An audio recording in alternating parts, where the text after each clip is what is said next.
Here we are, everyone. Another edition of Let's Argue, where I go to the internet, I ask you guys for unpopular opinions, hot takes, and tough questions.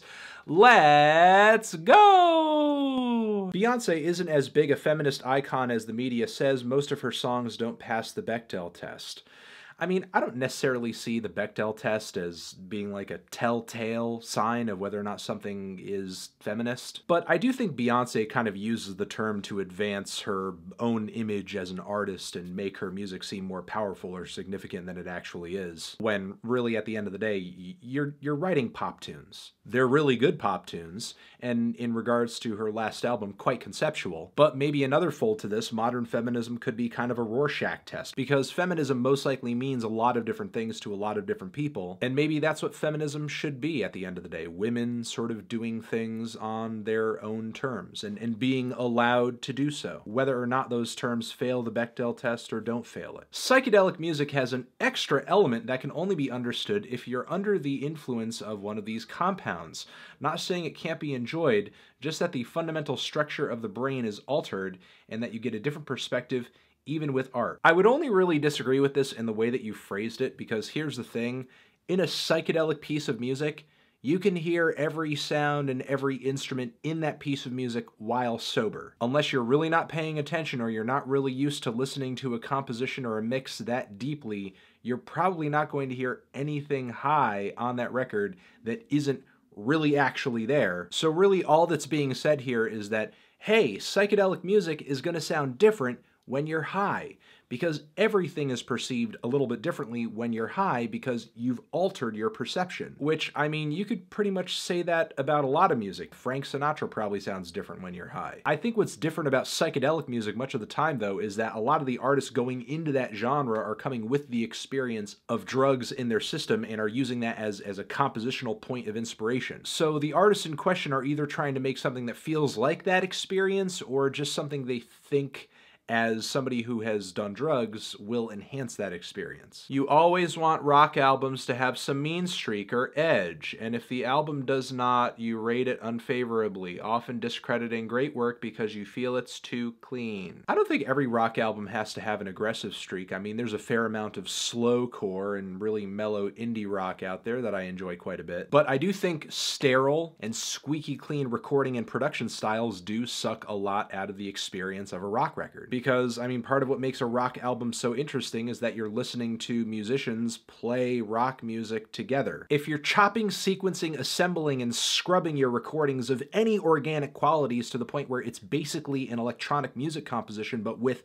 guitars, at that point, I just much rather listen to electronic music. If you're gonna be in a fucking rock band, make fucking rock music. And I'm not saying that rock bands out there and rock artists can't experiment or try different things or fuse other genres into their sound. I actually encourage that, and I think rock is most definitely in need of that right now. And again, it's not that I don't like mellow music. I mean, Mac DeMarco makes pretty mellow music, but the thing is his recordings have a very nice organic touch to them.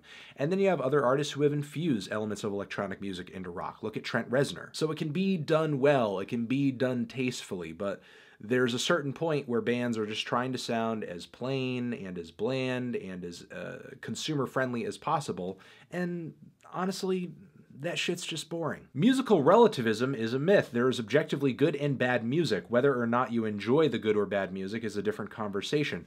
But what are the qualities of a good or bad song?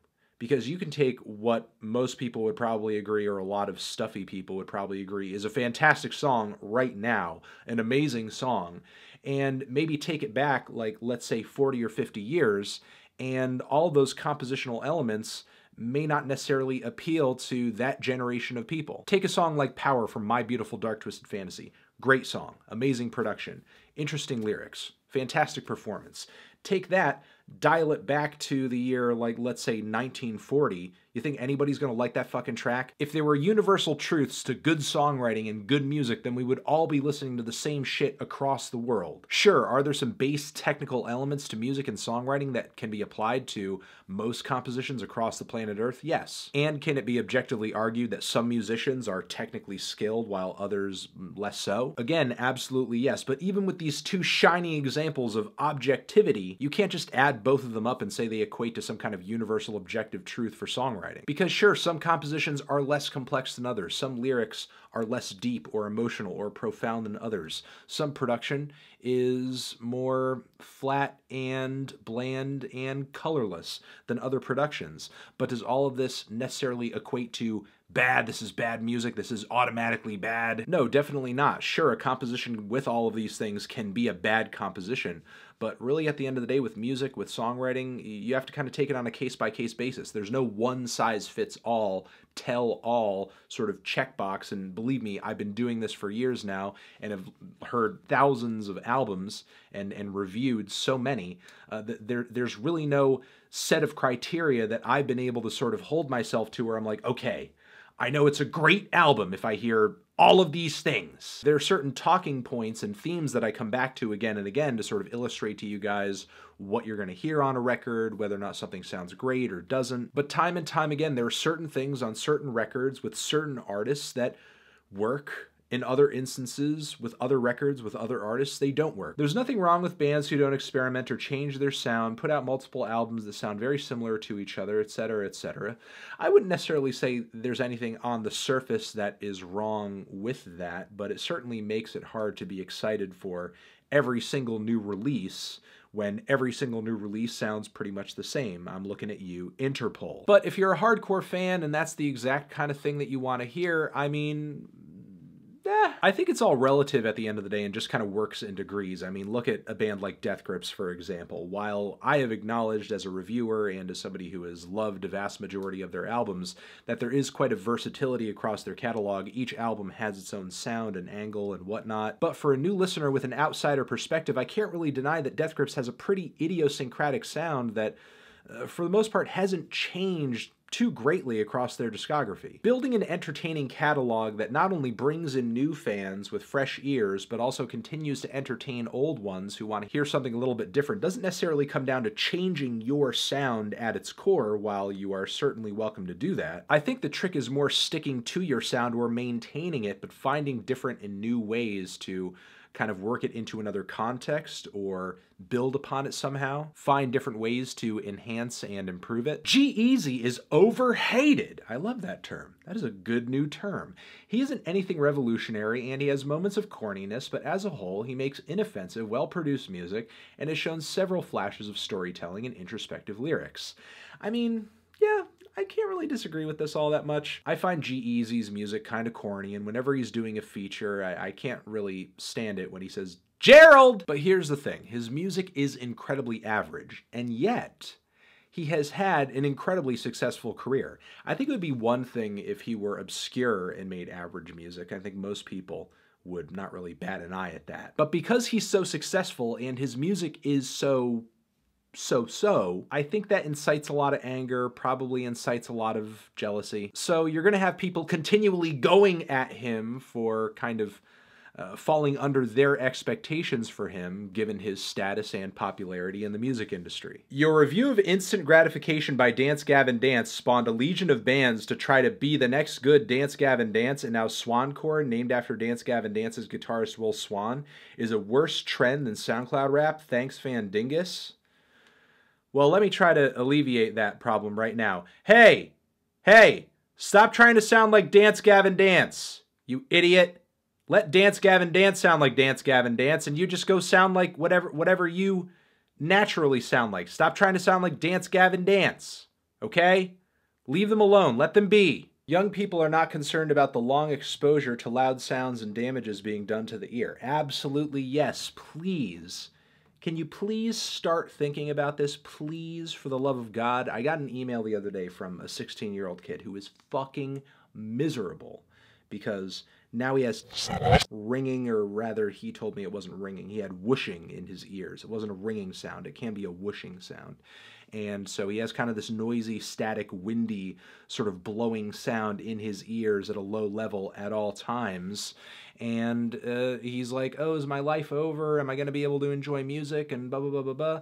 And the answer to that question is, I don't really know, honestly. You know, I guess it sort of depends on how present it is at all times when you're listening to things or going about your day, or how apparent it is when you're not hearing anything. Unfortunately, there's still so little that people understand about it, and there's no cure for it either. So, like, you need to be careful. Don't listen to music too loud on your earbuds or your headphones. Wear earplugs to concerts. Because if music is so great and you love music so much, then why would you do something that would prevent you from being able to enjoy it into the future? Don't be a dumbass. I feel like this is the flip side of the question from earlier. Bands do not owe it to their fans to play their old songs live or to continue writing albums in the style that got them famous. Listeners don't know what they want to hear until they hear it, and stifling exploration is just how genres die. Also, Walmart Yodel Kid was an industry plant. Walmart Kid being an industry plant is the wokest shit I think I've heard all year.